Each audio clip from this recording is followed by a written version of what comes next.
Salut à toutes et à tous, c'est Ilyes. On se retrouve aujourd'hui pour analyser un UFC 276 que beaucoup considèrent comme étant la carte la plus intéressante de l'année, rien que ça, parce qu'on aura droit à un programme chargé, notamment 2 combats pour le titre avec Israel Adesanya qui défiera Jared Cannonier, ainsi que la trilogie tant attendue entre Alexander Volkanovski et Max Holloway, sans oublier aussi certainement le plus gros test de la jeune carrière de la pépite qu'on nomme Sean O'Malley. Pour en parler, on accueille le talentueux Movsar Ibragimov, 10 victoires, seulement 2 défaites, et qui sera de retour dans un octogone le 3 juillet. Ça se passera à Mons en Belgique, au YFC, qui est l'organisation d'Ibra TV, rien que ça. Salut Movsar, et félicitations donc pour l'officialisation du combat. Salut, merci beaucoup. D'ailleurs, je t'ai pas dit, mais je combats demain aussi. Ah, Euh, ouais, ok, ok. donc j'enchaîne un peu. Mais ouais, merci beaucoup et on va faire ça bien, hein. Movsar, je le disais dans l'introduction de cette vidéo, c'est UFC 276 qui aura lieu, je le rappelle, dans la nuit de samedi 2 juillet à dimanche 3 juillet à Las Vegas. Il est vraiment très intéressant parce que même dans la sous-carte, il y a des combats exceptionnels avec d'une part des jeunes pépites, des jeunes stars en devenir, et puis d'autre part aussi des vétérans confirmés. Est-ce que toi aussi tu penses que c'est l'événement le plus important de l'année à l'UFC jusqu'à présent en tout cas? Il se vaut parmi les plus gros, en tout cas au minimum, parce qu'il y a eu quand même Gaethje, Oliveira, il y a eu le chaos de Chandler. Il y a eu des grosses cartes, mais c'est vrai que celui-là, il, il y a des gros noms. Et aussi, en fait, moi, ce que je trouve qui différencie celui-ci, c'est que dans les prélims, il y a aussi des combats vraiment très intéressants avec les pépites, comme tu as dit. Moi, il y a un que j'ai très hâte de regarder, c'est Yann Gary, Mhm. Irlandais. l'Irlandais, là. Ouais, lui, j'aime beaucoup. J'ai hâte de voir ce qu'il va donner. Et ouais, très grosse carte très intéressante. Et je suis un peu dégoûté de ne pas pouvoir ne pas dormir cette nuit-là pour le regarder vu que je combats le lendemain. En tout cas, en main event, on aura droit au combat entre Israel Adesanya et Jared Cannonier pour la ceinture, bien évidemment, des poids moyens. On sait qu'Izzy reste sur 2 défenses de ceinture consécutives réussies. Il est tout simplement invaincu dans la catégorie des poids moyens, donc à l'UFC, en 11 combats et après 4 ans déjà. C'est l'un des champions les plus dominants de toute l'organisation, Israel Adesanya. Oui, mais il se met même avec dans l'histoire, il se met parmi les plus dominants, mais c'est pas le plus dominant non plus, parce que bon, il y a eu Khabib, et encore là, actuellement, il y a Ousmane qui est un des plus dominants de l'histoire aussi. Il y a Volkanovski qui combat justement sur cette carte. Donc, un des dominants, et je ne sais pas un peu plus, c'est qui avait dit ça, mais il avait dit un vrai champion devient un champion que quand il défend sa ceinture. Et voilà, il l'a fait plusieurs fois, donc un grand champion, très bon champion, et parmi les plus dominants, c'est sûr. Le Stylebender, justement, il a encore une fois battu Vettori et Whittaker lors de ses 2 dernières sorties. Ça s'est fait sur décision unanime. Alors, soyons honnêtes, je sais que les fans d'Israël Adesanya ne vont pas apprécier ce que je dis, mais il nous a pas donné du grand spectacle, hein. Franchement, si on est vraiment sincère là-dessus, c'est clair et net. C'était encore pire aussi contre Yoel Romero, probablement le combat pour le titre le plus éclaté au sol de l'histoire de l'UFC et peut-être de l'humanité. Est-ce qu'on est trop exigeant avec lui ou est-ce que il est plus aussi divertissant qu'auparavant Israël Adesanya? Autant je trouve que celui avec Yoel Romero, c'était abusé. Euh, Vettori, Whittaker, cela, je trouve que il protège sa ceinture. Tu vois, il prend pas trop de risques parce que Whittaker, surtout que c'est vraiment quelqu'un de très doué, très dangereux. Ce combat-là, moi, je pensais qu'il risquait peut-être de le perdre. Et, et voilà, il fait son travail. S'il fait du show et qu'il perd sa ceinture, ça vaut pas vraiment la peine. Donc, et aussi, il faut prendre en compte que les mecs face à lui, c'est les meilleurs de la KT. C'est les meilleurs du monde. Donc, il peut pas arriver toujours dominer les meilleurs combattants. C'est des mecs qui se rapprochent de son niveau. Et voilà, avec le game plan, avec, avec ce qu'il a de plus, il trouve le moyen de gagner. Et je trouve que faut donner du crédit à ça et pas trop lui dire, ah, il est nul, il est nul. Il prend pas de risques, mais c'est vrai que c'est intelligent. Il a raison de pas prendre de risques parce que s'il prend des risques et qu'il perd le titre, on va lui reprocher d'avoir pris trop de risques au détriment de la ceinture. Là, finalement, il prouve que c'est un combattant intelligent, Israël Adesanya. Son adversaire, Jared Cannonier, il a au moins le mérite de lui apporter du sang neuf. C'est un adversaire qu'il n'a jamais affronté pour l'instant et c'est vrai que c'est un combattant assez particulier, Jared Cannonier, qui a évolué dans plusieurs catégories. Lui, il a fait le chemin inverse, j'ai envie de dire. Il a commencé chez les heavyweights, puis il est descendu chez les lourds légers. Aujourd'hui, il est chez les points moyens. Est-ce que tu dirais, Jared Cannonier, d'un point de vue stylistique, que c'est un adversaire dangereux pour Israël Adesanya ou au contraire un adversaire parfait pour faire briller le champion? il est fort. On sait qu'il a une grosse puissance. Et c'est dû au fait un peu qu'il descend des poids lourds, tout ça, parce qu'ils gardent un peu leur force. Euh, Moi, je pense que c'est plus un danger qu'un moyen de le mettre en avant. Parce que s'il endort Adesanya, les gens vont dire, oh, et tous les gens, tous les casuals qui ne connaissent pas trop, qui vont dire, mais il est pas si ouf, en fait, Adesanya, puis il se fait endormir par un mec que personne ne connaît. Mhm. Alors que Cannonier, c'est un combattant très doué. Donc, je pense que c'est plus de risques qu'un moyen de le faire briller. Mais bon, il peut briller avec ce combat-là parce que les gens vont le regarder pour lui.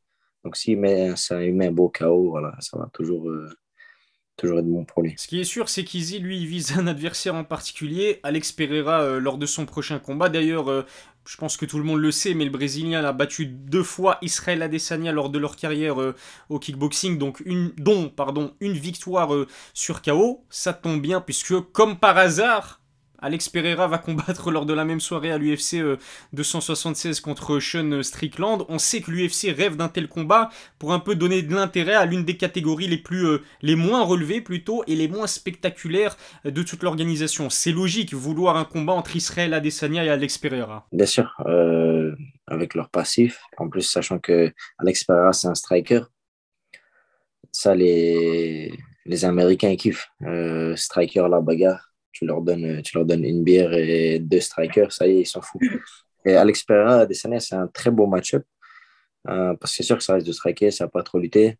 Mais bon, pour arriver là, il faut il passe Sean Strickland, et ça, c'est pas facile. Et je pense, mais franchement, c'est très organisable. Si tu vois que s'il gagne ce combat, cette soirée-là, Sean Strickland, je crois qu'il est top 4 dans la division, top Mhm. 4 ou top 5. Ça veut dire qu'il va monter tout de suite. Peut-être le combat d'après ou un combat, il peut arriver facilement à un combat pour le titre. En parlant de combat intéressant, on va passer au co-main event qui, pour beaucoup, en fait, le vrai main event, le people's main event, comme on dit, de cette UFC 276, c'est-à-dire la trilogie entre d'un côté Alexander Volkanovski, qui est australien et qui est surtout le champion des poids plumes, de l'autre Max Holloway, qui est certainement le plus grand featherweight de l'histoire de l'UFC. Movsar, c'est impossible d'organiser un combat plus intéressant que celui-ci dans la catégorie. C'est dur d'organiser un combat plus intéressant que celui-là, mais grâce à Max Holloway.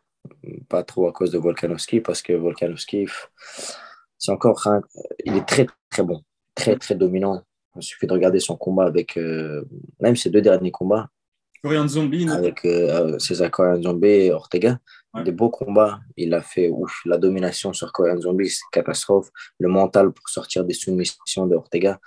Très, très bon combattant. Et moi, ce que je trouve qui fait sa force à lui, c'est surtout son mental. Et voilà, le mental, ça ne se reflète pas spécialement dans le style. C'est-à-dire qu'il n'a pas un style où il fait des acrobaties comme Zabit, où il fait tout le temps une soumission. Comme Cejudo, il l'appelle Alexander the Average Volkanovski, Alexander la moyenne. Pour dire que voilà, il a un style, vraiment, il a le style du combattant moyen. Pas de spécialité, mais très, très fort. Alors que Max Holloway, striker, vendeur, quand il combattait contre Qatar, I'm the best boxer in UFC, il esquive sans regarder. Max Holloway, il est vendeur. Et donc, je pense que tout le monde, en fait, il est très intéressant ce combat parce que tout le monde va avoir envie que Max Holloway gagne. Mais tout en se disant qu'il y a peu de chances qu'il gagne parce qu'il a déjà perdu 2 fois. Donc, c'est vrai que c'est un combat très intéressant. Comme tu le disais, c'est vrai que Volkanovski il a déjà battu Holloway à 2 reprises, à chaque fois sur décision. La première, plutôt le premier combat, la première victoire, elle est indéniable. J'ai encore revu le combat il y a quelques instants et c'est vrai qu'on peut difficilement remettre en question la victoire sur décision unanime. En revanche, la deuxième victoire de Volkanovski sur décision partagée, elle a suscité la polémique. J'ai même ce rematch, je l'ai regardé il y a quelques instants et pendant le combat, Michael Bisping qui commentait, pour lui, a trouvé que Max Holloway avait fait assez pour remporter la victoire. Qu'est-ce que t'en penses, toi, de ce deuxième combat particulier? Est-ce que Max Holloway aurait dû être déclaré vainqueur? Je pensais aussi, mais en fait, je pensais que Max Holloway avait gagné par décision partagée. Je pensais qu'il avait gagné décision partagée, mais le problème, c'est que moi, je voulais que Max Holloway gagne. Donc, le problème, c'est que déjà, je ne pars pas objectif. Il y a ce fait de dire que tu dois aller chercher la ceinture. Quand tu es champion, tu gardes ta ceinture et les challengers, ils viennent chercher la ceinture, donc ils doivent faire plus. Et ça, c'est quelque chose que Steven, qui je m'entraîne là, qui combat avec moi, Eric Café, il dit tout le temps, quand tu vas battre un champion, il faut que tu montres que tu veux la ceinture. Tu dois faire plus que le champion, parce que le champion est déjà champion. Et quand tu penses à ça, tu peux comprendre. Même si j'aurais préféré, c'est vrai que Max Holloway gagne. Mais c'est vrai qu'Alexander Volkanovski, comme tu le disais, comme tu l'as sous-entendu plus tôt, c'est quand même un combattant sous-coté, vraiment très sous-coté, parce que 11 combats, 11 victoires à l'UFC, 21 succès consécutifs, invaincu depuis presque 9 ans, c'est vraiment impressionnant. C'est le champion incontesté de la catégorie, mais il est, comme tu l'as dit encore une fois, beaucoup moins populaire que Max Holloway. Comment est-ce que tu l'expliques ça, le fait que Alexander Volkanovski, malgré son run extraordinaire, bah, il soit beaucoup moins populaire que Max Holloway? Max Holloway, euh, il fait des lives sur Twitch, il joue à des jeux vidéo. Il joue à Warzone, je crois que j'ai déjà vu. Il met des vidéos avec son fils, il met des trucs Naruto, tu vois, il réunit plein de groupes de gens. Il réunit ceux qui aiment bien ceux qui aiment les jeux vidéo, ceux qui aiment les mangas. Il a le côté jeune, hawaïen, nanani, soleil, alors que Volkanovski, c'est un papa C'est clair. et c'est tout. C'est un papa, il s'entraîne, il combat, c'est tout. C'est juste ça, en fait. Il y a ce côté où c'est un bon gars. Personne n'a jamais dit c'est un mauvais gars. Personne n'a dit il est méchant. Il est gentil. Il fait des trucs pour la charité. Mais même quand tu regardes aux presse conférences, il est gentil. Tu vois, un peu trash talk. Si tu dis ouais, je vais te soulever, il dit non, c'est moi, je vais gagner. Et puis voilà, ça s'arrête là. C'est juste ça, en fait. C'est son côté. Lui, il est là, il vient pour la bagarre, il gagne et voilà. Pour que Max Holloway puisse prendre sa revanche sur Volkanovski, qu'il arrive enfin, j'ai envie de dire, non seulement à remettre la main sur sa ceinture, mais aussi à réussir à battre Volkanovski, comment est-ce qu'il doit s'y prendre Max Holloway? Sur son deuxième combat, sur son rematch, il a montré un visage plus agressif, ça avait porté ses fruits parce qu'il a su enregistrer deux knockdowns. Est-ce qu'il doit être plus agressif encore que lors de ce rematch? Il manque pas de talent. Il a plus rien à prouver de ce côté-là. Ce qu'il lui faudra juste, c'est avoir la condition physique que Volkanovski a, le mental qu'il a. Et je pense que c'est possible, mais tout va dépendre de la manière dont ils vont arriver, dont ils vont rentrer dans cette cage. Et voilà, il va devoir faire preuve d'agressivité, mais intelligemment aussi, parce que Volkanovski, c'est un combattant complet, il peut autant l'amener au sol que le striker. Donc, partir comme dans le deuxième et un peu d'appétit en plus, je dirais. On va se concentrer cette fois-ci, si tu le veux bien, sur la jeune pépite, comme je le disais dans l'introduction, c'est-à-dire Sean O'Malley qui va devoir faire face au plus gros défi de sa jeune carrière pour l'instant avec un combat contre Pedro Munoz. Après, c'est vrai qu'il avait dû affronter Marlon Vera, mais là, Pedro Munoz, je pense que c'est un autre pédigré encore. Il était temps, finalement, que l'UFC donne enfin un vrai défi, finalement, à la star en devenir, c'est-à-dire Sean O'Malley. Il faisait progressivement son truc, Sean O'Malley. Il a beaucoup endormi des gens, mais des gens pas si forts, ou alors des gens qui sont un peu en fin de carrière, comme c'était Wineland, là, à un moment donné, qu'il a vu Mikao, celui avec sa moustache, là. Et Marlon Vera, il a mis un stop. Et je pense qu'il avait besoin de ça un peu. De se prendre un mur, de comprendre que les combattants en dessous dans l'UFC et ceux au-dessus, c'est pas du tout la même chose. Et Pedro Munoz, ça va être un très gros challenge pour lui. Un très très gros parce que je suis curieux de savoir s'il va réussir à imposer son style comme ça, comme il a fait jusqu'à même après avoir battu Marlon Vera, perdu contre Marlon Vera, le combat d'avant qu'il a fait, je ne me rappelle plus, c'était un Brésilien. Il a Ouais. dominé avec un beau style belge, gestion de distance, tourner dans la cage, tout ça. Je suis curieux de voir s'il va réussir à placer ça sur un combattant qui a fait beaucoup dans cette division. Passons au pronostic de ces trois combats, si tu le veux bien, en commençant donc par Israël Adesanya, Jared Cannonier. Comment est-ce que tu vois le combat se dérouler? J'ai peur d'un KO de Cannonier. Ok. J'ai peur d'un KO de Cannonier. Parce que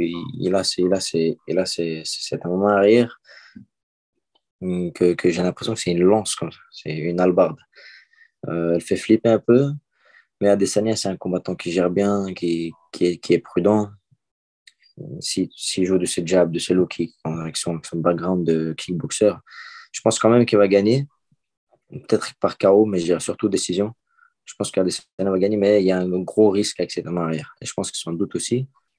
Et je pense pas qu'il a d'échappatoire dans la lutte Adesanya, parce que Cannonier, c'est un big guy, très dur à maintenir au sol. Pour Volkanovski, Max Holloway, à contre-cœur, je donne des victoires décision à Volkanovski. Ok. S'il n'a pas réussi deux fois, je pense que ça va être compliqué qu'elle est la troisième. Et je vais aussi pronostiquer pour Sean O'Malley. Je pense que je pense pas que Sean va gagner. Je pense que Pedro Munoz va l'emporter dans ce combat-là aussi par décision. Franchement, depuis qu'on fait les analyses ensemble, c'est peut-être l'un des événements où j'hésite le plus. Je vais quand même donner vainqueur Israël Adesanya sur décision unanime. Ça, c'est pour le main event. Pour le co-main event, c'est le combat pour lequel j'hésitais le plus. Franchement, il y a des moments où je me disais Volkanovski sur décision, d'autres où je me disais Max Holloway sur décision. Là, j'ai revu les deux premiers combats. Je pense que Max Holloway va être très agressif. Ce sera tout ou rien. Et pour moi, allez, je pense que, allez, vas-y, prenons des risques. Je vois Max Holloway s'imposer sur TKO au troisième round. Il y a peu de chances que ça se fasse. Mais si c'est le cas, franchement, respect à moi-même. Respect à moi-même pour le gars qui se lance des fleurs. Et pour Sean O'Malley, Pedro Munoz, j'ai envie quand même de voir Sean O'Malley l'emporter sur KO au troisième round. Est-ce que ça va se faire ou pas? Je sais pas, parce que c'est vrai que Pedro Munoz n'a jamais perdu sur KO de toute sa carrière, si je dis pas de bêtises. C'est un sacré client. Cody Garbrandt n'a pas réussi à le mettre KO, donc ça risque d'être compliqué, mais j'ai quand même envie de voir Sean O'Malley l'emporter, pourquoi pas sur KO troisième round. Voilà en tout cas pour nos pronostics, donnez-nous les vôtres en commentaire, n'oubliez pas de suivre Movsar Ibragimov sur Instagram, je mettrai le lien vers ses réseaux sociaux dans la description. Encore une fois Movsar, un grand merci, bon courage pour tes deux prochains combats, et à la prochaine pour une nouvelle analyse.